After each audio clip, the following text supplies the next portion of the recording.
নমস্কাৰ, আজি ৩ অক্টোবৰ।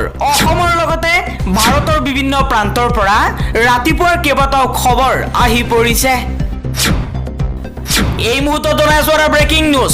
বাগৰ দৰে জীয়াই থাকিব অসমৰ মুছলমানসকল। কোনেও অসমত বন্ধ কৰিব নোৱাৰে মাদ্ৰাছা। কোনো জিলালৈ শ্ৰমিক নপঠিয়াৰ সিদ্ধান্ত ল'ব লাগে অসমৰ সংখ্যালঘু মুছলমান সমাজে। এইবাৰ হুংকাৰ দিছে আমছুৱে। আমছুৰ সভাপতি ৰেজাউল কৰিম চৰকাৰে কৈছে, যদি আমাৰ ল'ৰা ছোৱালীক আমি সুশিক্ষাৰে শিক্ষিত কৰোঁ, ডক্টৰ বনাওঁ, ইঞ্জিনিয়াৰ বনাওঁ, IPS অফিচাৰ বনাওঁ, IAS অফিচাৰ বনাওঁ, SP বনাওঁ, তেনেহ'লে হিমন্ত বিশ্ব শৰ্মাৰ দৰে মুখ্যমন্ত্ৰী 50জন আহিলেও আমাৰ মুছলমানৰ একো ক্ষতি কৰিব নোৱাৰে। প্ৰত্যেকজন মুছলমানে শপত ল'ব লাগে। ৰেজাউল কৰিম চৰকাৰে আহ্বান জনাইছে অসমৰ সকলো সংখ্যালঘু মুছলমানক উদ্দেশ্য কৰি।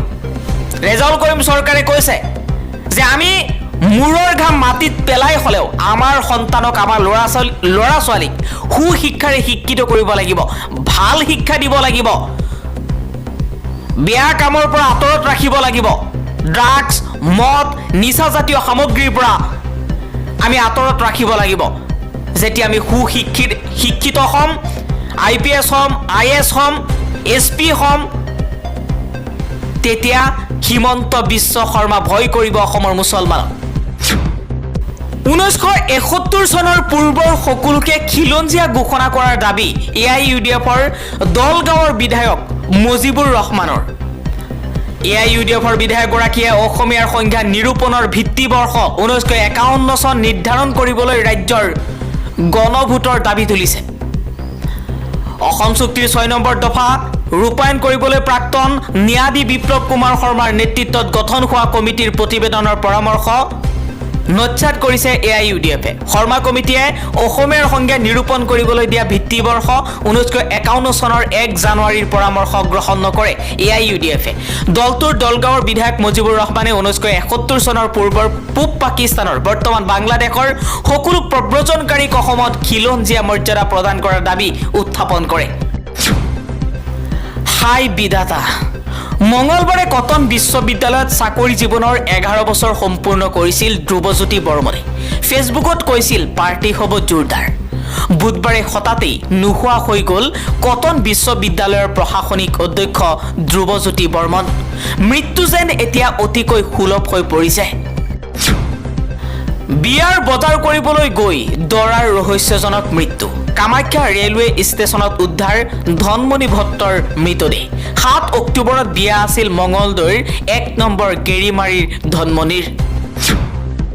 মুখ্যমন্ত্ৰী হিমন্ত বিশ্ব শৰ্মাৰ পত্নীৰ কোম্পানীয়ে লাভ কৰা ৰাজ সাহায্যৰ প্ৰশ্নটো নিমাত হিমন্ত বিশ্ব শৰ্মা। প্ৰিয়াংকা খাৰ্গেৰ প্ৰশ্নৰ উত্তৰ নিদিলে হিমন্ত বিশ্ব শৰ্মাই। কৃতিত্ব জাহিৰ কৰিয়েই মুখনি মৰাৰ চেষ্টা মুখ্যমন্ত্ৰীৰ। ইৰাণ আৰু ইজৰাইলৰ যুদ্ধক লৈ সমগ্ৰ বিশ্ব দুটা ভাগত বিভক্ত হৈ পৰিছে। ইজৰাইলৰ সমৰ্থনত আছে আমেৰিকা আৰু ইউৰোপীয় দেশ, আৰু ইফালে ইৰাণৰ পক্ষত থিয় দিছে ৰাছিয়া আৰু মুছলমান ৰাষ্ট্ৰসমূহ। ইয়াত তৃতীয় বিশ্বযুদ্ধৰ আৰম্ভণি নেকি? কোন শক্তি আছে কাৰ লগত? আপোনালোকে জানে সমগ্ৰ বিশ্ব দুটা ভাগত বিভক্ত হৈ পৰিছে। আমেৰিকা ইজৰাইলৰ পক্ষত থিয় হৈছে আৰু ৰাছিয়া ইৰাণৰ পক্ষত থিয় হৈছে। অসমৰ ধৰ্মীয় সংখ্যালঘু মুছলমানসকল হাড়ে সিমুজুৱে অসমীয়া। আমি হাড়ে সিমুজুৱে অসমৰ বাসিন্দা, ভাৰতৰ নাগৰিক। কোনোবাই মিয়া বাংলাদেশী বুলি ক'লে আমি উফৰি যোৱা বিধৰ নহয়। মুছলমানৰ অধিকাৰৰ বাবে এইবাৰ গৰজি উঠিল আমছু। আমছুৰ সভাপতি ৰেজাউল কৰিম চৰকাৰে হিমন্ত বিশ্ব শৰ্মাৰ পৰা আৰম্ভ কৰি অসমৰ সংখ্যালঘু মুছলমানক যিসকলে মিয়া বাংলাদেশী বুলি তুচ্ছ তাচ্ছিল্য কৰে তেওঁলোককো সকীয়াই দিছে যে আপোনালোকে যিমানবাৰ ক'ব পাৰে কৈ থাকক, কিন্তু এটা কথা মনত ৰাখিব, এই মুছলমান লোকৰ বাবেই আজি আপোনালোকে নিজৰ ভাষা সংস্কৃতি ধৰি ৰাখিব পাৰিছে। আজি এই সংখ্যালঘু উচ্ছেদিত, সংখ্যালঘু নিপীড়িত লোকসকলৰ বাবেই আজি অসমীয়া ভাষাৰ অস্তিত্ব ৰক্ষা হৈছে। গতিকে তেওঁলোকক পাহৰি গ'লেও ওপৰৱালাই ওপৰৰ পৰা দেখি আছে বুলি মন্তব্য কৰিছে ৰেজাউল কৰিম চৰকাৰ। গৌতম আদানীক এইবাৰ ৯,০০০ বিঘা মাটি দিব চৰকাৰে। জাতি মাটি ভেটি বিক্ৰীত লিপ্ত বিজেপি চৰকাৰ। বিজেপি চৰকাৰৰ বিৰুদ্ধে সৰব হৈ এই মন্তব্য কৰিছে আপ নেত্ৰী পুনম গগৈ।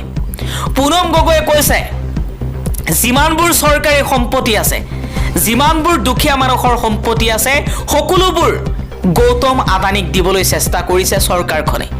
বিজেপিয়ে জাতি মাটি ভেটি বিক্ৰীত লিপ্ত হৈ পৰিছে। ইজৰাইলৰ প্ৰধানমন্ত্ৰী বেঞ্জামিন নেতান্যাহুক মষ্ট ৱান্টেড ঘোষণা কৰিছে ইৰাণে। যিকোনো মুহূৰ্তত আক্ৰমণ হ'ব পাৰে প্ৰধানমন্ত্ৰীগৰাকীৰ ওপৰত। ইৰাণৰ ফালৰ পৰা মষ্ট ৱান্টেড ঘোষণা কৰা হৈছে ইজৰাইলৰ প্ৰধানমন্ত্ৰী বেঞ্জামিন নেতান্যাহুক। বেঞ্জামিন নেতান্যাহুৱে গাজা শেষ কৰিলে, লেবানন শেষ কৰিলে, এতিয়া ইৰাণৰ ওপৰত চকু দিছে।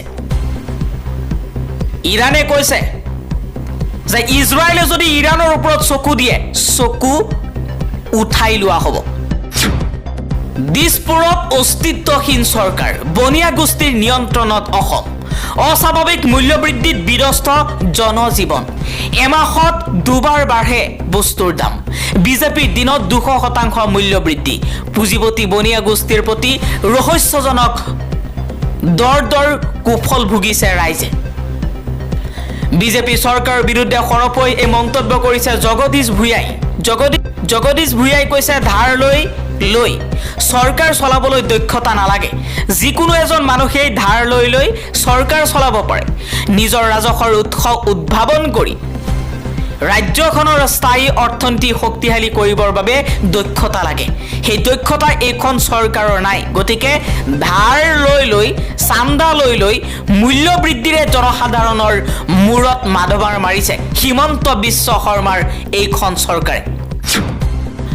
হাৰিয়ানাত বলিব কংগ্ৰেছৰ বঁটা, চুনামি হ'ব বিজেপিৰ বিৰুদ্ধে। হাৰিয়ানাক লৈ যোগেন্দ্ৰ যাদৱৰ বাণী।